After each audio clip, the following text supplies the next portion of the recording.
Peter here, aka Peter Freakout 10, baby, bringing you guys our episode of the Movie Review Show, where the good movies are always reviewed. Okay, back into our movie review, and I'm continuing the summer movie reviews. Hell yeah, baby.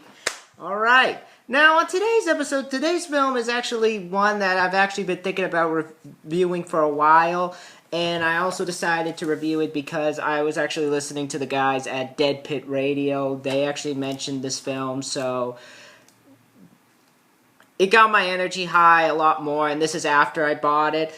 But before I actually heard that, I had a hard time finding this film on DVD because this DVD is now out of print for some stupid reason. But my brother actually managed to snatch it up for me for Christmas, so now I got myself a copy of it. And for $30, that's a steal, especially for this film.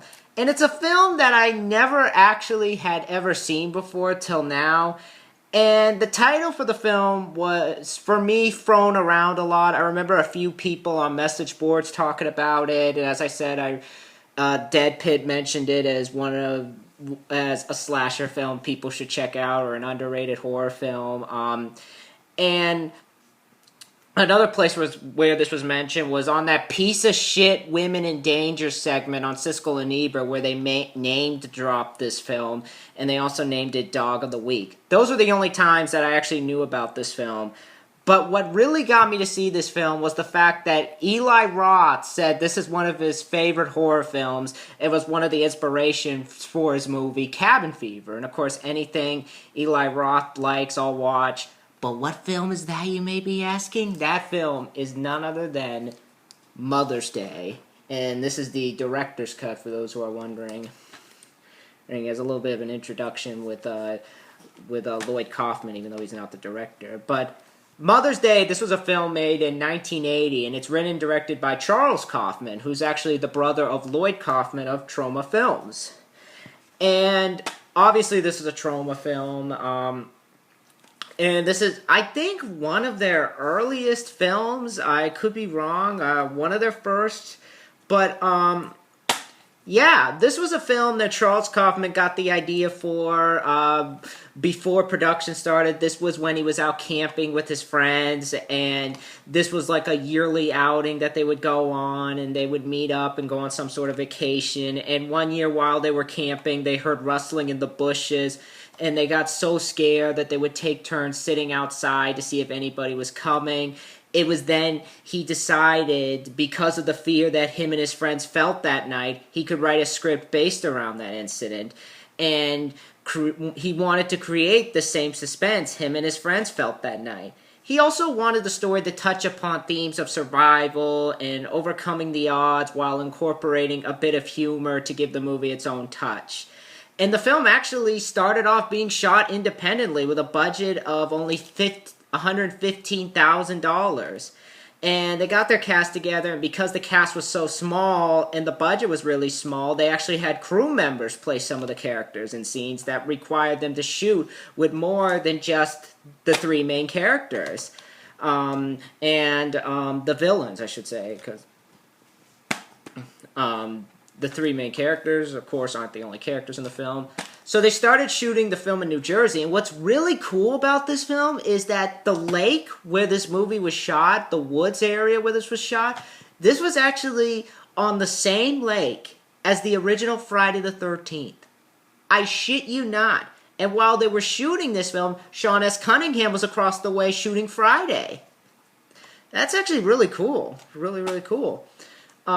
And they actually found an area where there was an abandoned house that no one had lived in for many years, and it was actually the home of a murder victim. And basically for the special effects, they brought in Josie Perso and Robbie Holland, and the movie finished production, and they sold the movie to United Films. Afterwards, though, the company filed for bankruptcy, so Troma bought the rights. I think it was because Charles Kaufman was his brother, so wanted to give a brother a hand. And from what I gathered, the movie was a hit when it opened in New York, with high grosses in that city, and it made its way into other areas. It was able to recoup its budget. Okay, it may not have been a box office hit that movies like the first, like Spider-Man 1 and 2 were, or even that like Hostel is, or the Texas Chainsaw Massacre remake.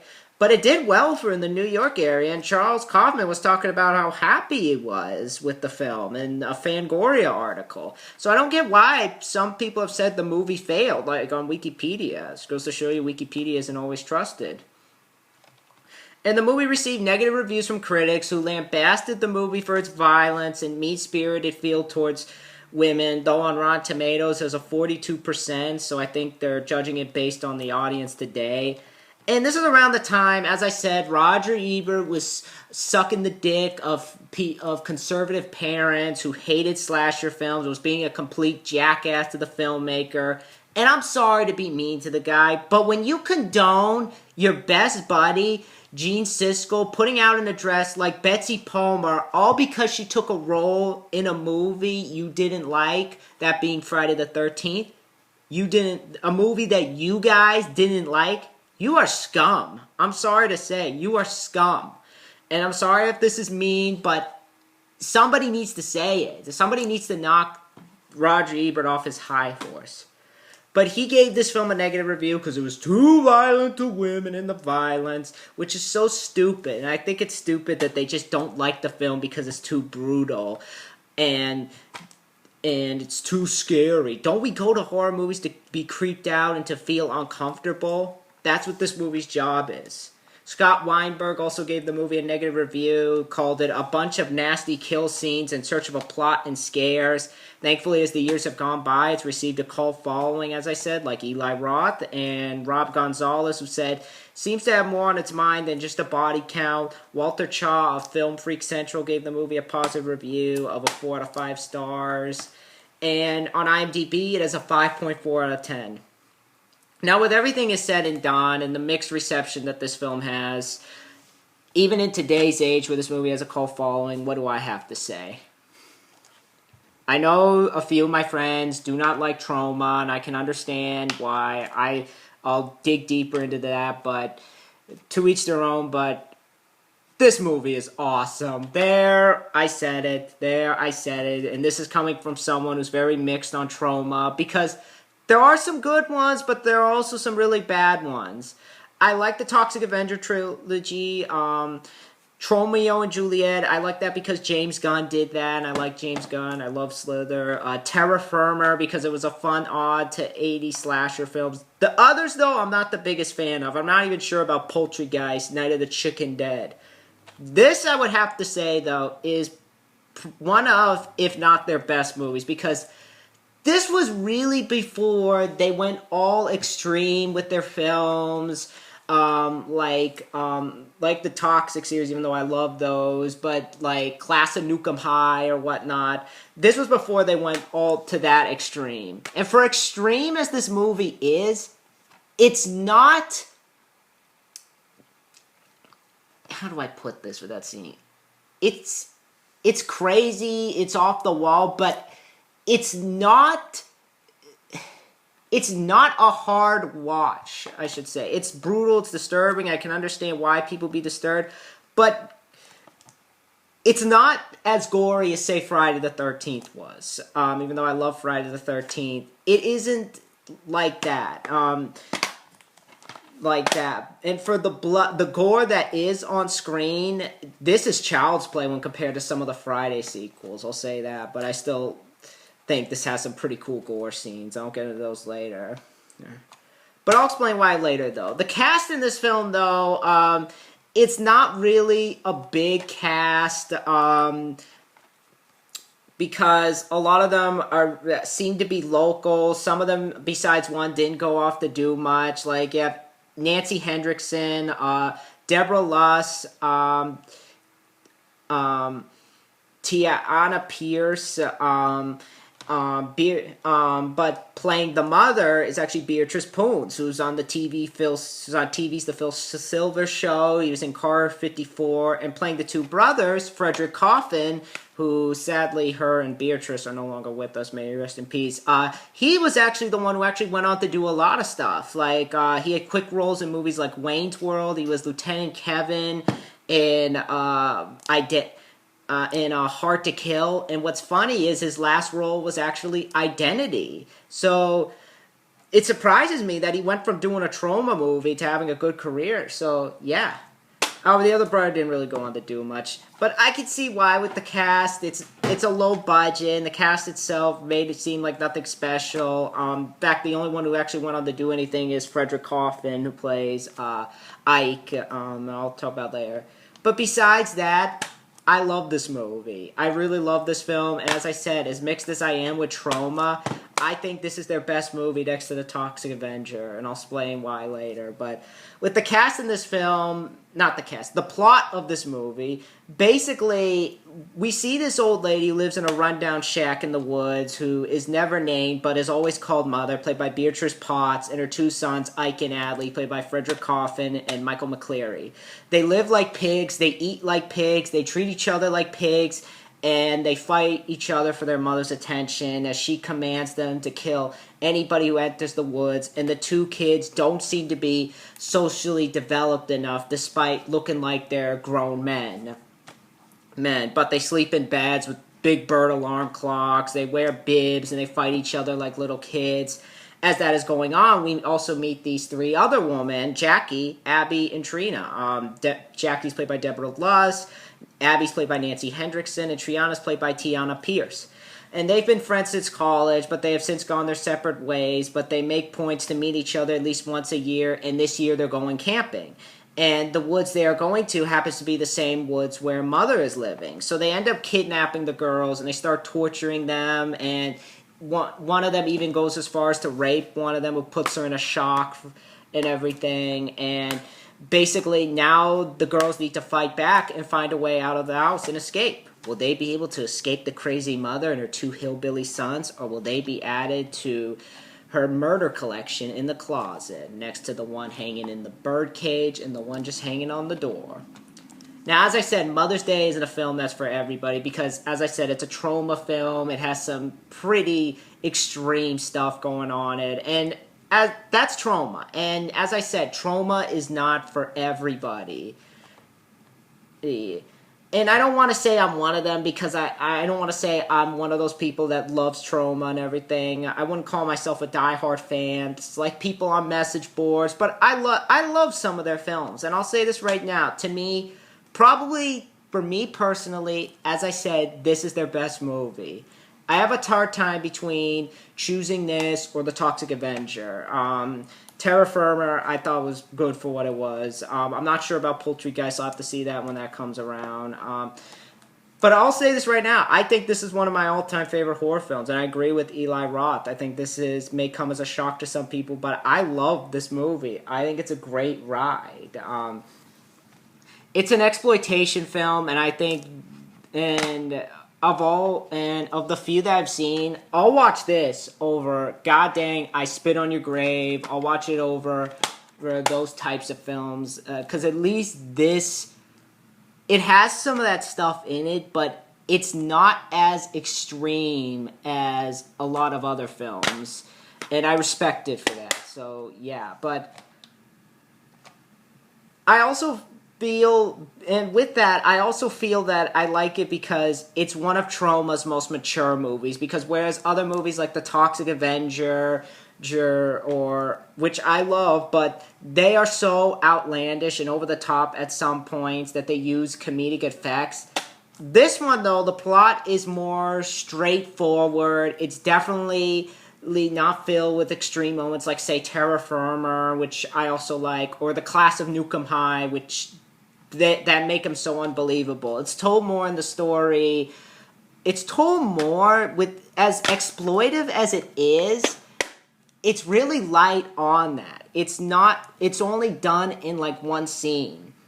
And that scene itself, as they did it right, because it's not all up in your face, like say I Spit on Your Grave. Or August Underground, for that matter. I'll watch this over August Underground. I'll say that right now. And I appreciate that because they also combine touches of slasher movies, other horror films, and a bit of dark humor. But as I said, with as extreme as some of the scenes can get, it's not as extreme as Trauma's other movies. And while there are some moments of gore, it's not extreme to the point where it becomes hard to watch.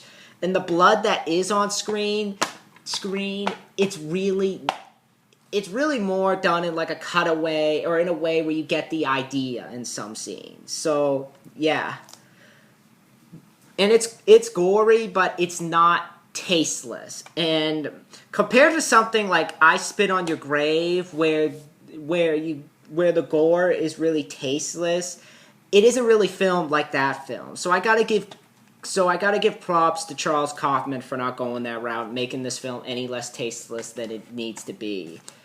And also, I like the idea. I also really love the story about these two brothers who pretty much live under their mother's command, and they do everything she tells them to do, and they look up to her like she's some god, and they are still childlike at this point, and they don't know the difference between life or death, and they'll do anything to please her, even if it means kill somebody or torture them or anything. And they wear these weird ass hats, like he has like this airplane fighter hat, and he has like a Ku Klux Klan looking thing. That to me is really creepy. And just the scenes of these dudes, just these hicks I should call them, because that's what they are, just running around attacking these girls, how they get them in their sleep, like tying the sleeping bag around them, and this just later the scenes of them in the cabin sleeping in the bunk bed or wearing the bibs when they eat really show how disassociated from reality these guys are. And I really love that. And what they do to these girls is really crazy. See, and yes, it is hard to watch, but as I said, it's not Spit on Your Grave hard to watch. But at the same time, you really feel for these girls, what they do to them, and what they do will shock you. You just right. So if you like that if you like exploitation, I think you'll really enjoy this film. Just don't go in expecting it to be hard like a lot of other movies. But yeah, I really like that about this film. But but for those people who want to get started in exploitation, this is a perfect place to start. On top of that, for a small budget, I think the film is good looking. It's really not a fancy production. And being its trauma, don't expect a big budget. And honestly, I think the low budget actually works for the film. It makes it more effective. Almost a little bit like a grindhouse movie. With all the grain in the scenes, I think it really adds to the environment the film is set in. Where it's really disgusting, almost a bit like you just stumbled into the backyard of somebody's house, and just the look of the house, with the grain around it in the cinematography, I think it really works. I also like the score in some parts. I like how some of the cues like come off like a sympathizer, like the just really adds to the mood a little bit. Really adds to the creep factor, I gotta say. So I really like that in this film. I like the look of the house they're in. I like the scene with the dude in the head in the bird cage, and the woman on the door. I thought that was really creepy. I like just how spray painted the house is and how destroyed it is. It's just a really creepy looking house. Now, it isn't much that's seen. You won't see too many beautiful landmark locations in this film because there isn't too many locations used, but I thought they used them effectively. So I think the production design is well done. The acting, I think, is also really well done. Now, granted, as I said, a lot of these aren't experienced actors, but I thought they did. But I thought the three girls did well for what they had to do. I thought they were likable. I like the scene with them in the campfire at night, and they're talking about the time that they had back in college, attacking that one dude who was trying to get in one of the girls' pants, so they send him to, like, the baseball stadium, and they basically get him naked and everything, make him run and everything, so, yeah, and basically, but when they get involved, but you learn just enough about them to like them, and basically when they get caught, you see what they go through, and it is so hard to watch, and it must have been physically exhausting for the actors. But the revenge and basically after all that, you want to see them get the revenge.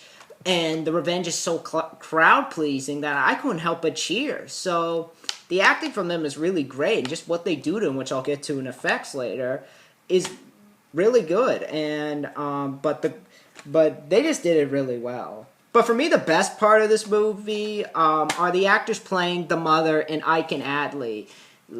All three of those guys did an amazing job. The two brothers in particular, I thought, had great brotherly chemistry, and just how they put themselves in these characters, like just down to the look and everything. I like just the worn out clothes, and just the look on them with the crazy eye, the weird tooth that one of them has.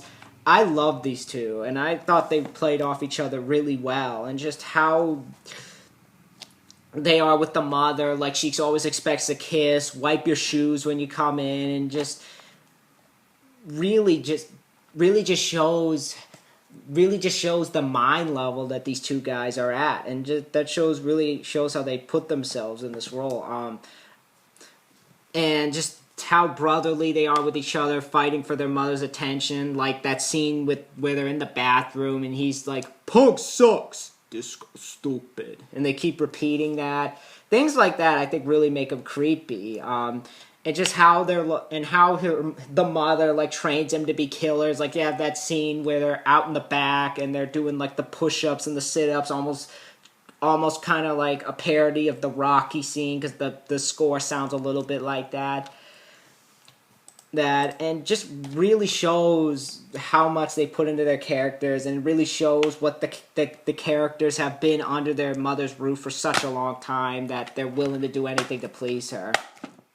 I also think that the mother does a good job, because at the beginning she presents herself as this nice woman as she helps these two people, and when they bring them to the thing, she's like, they get attacked, and she's smiling up at them, and she brings out the psychotic energy into her. "Darlings, you have made your mother very proud."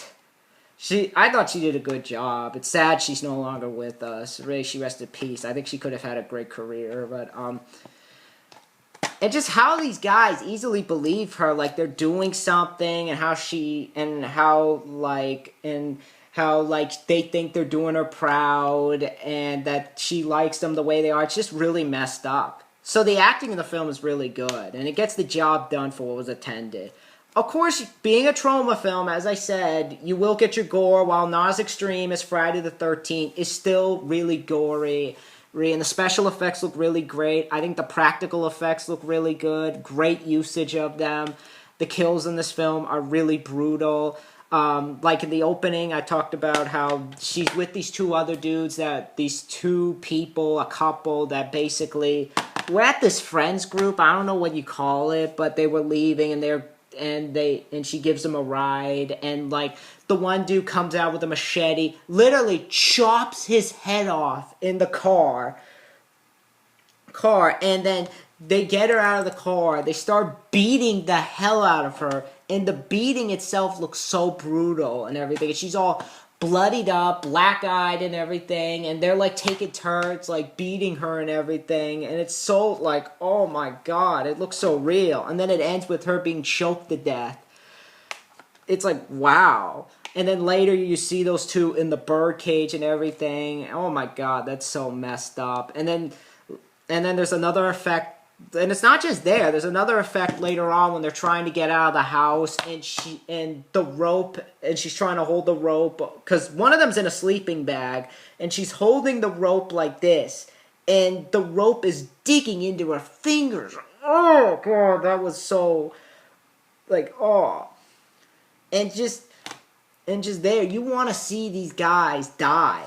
From there, as they get out, you want to see these guys die, and they all get it in the worst possible way. One gets a hammer to the dick and the balls. I am not kidding you. One does that, and he keeps coming back. The other guy gets drain cleaner shoved in his throat, and basically keeps getting attacked. The guy that got the drain cleaner in, he gets a TV shoved on his head, and that one dude that got drain cleaner shoved into him, he keeps coming, and so they grab the freaking electric knife and they start going into him. Oh my god, it's awesome. It's definitely a gory film. While not as gory as, say, the Friday the 13th films, it's still gonna you'll still be getting your blood and gore that you want. Now, granted, Friday the 13th that same year handled the gore a lot better, and I think the gore in this one is fine for what they have to do, and I think the practical effects look great. I definitely think that the gore in Friday the 13th was much better, though, and the effects were much better, but this still has some very great effects. So yeah, this is a really great movie. And yeah, I agree. It may not be everybody's cup of tea, and I think there may be some people in the comments saying I hate this movie. And I can see why, especially considering everybody may not be the biggest Trauma fan. I should say everybody. There may be a lot of people who aren't the biggest Trauma fans, and believe me, I can understand why. Some of their films may not be for me either, but films like I wish they would make more like this. And I think they all did a great job with this film, everybody involved. I will say, are there problems with the film? Yeah, there were particular scenes that didn't need to be in there, like the grocery store scene where they're basically being really unfunny and just tipping over the poor guy's stuff and they chase him out.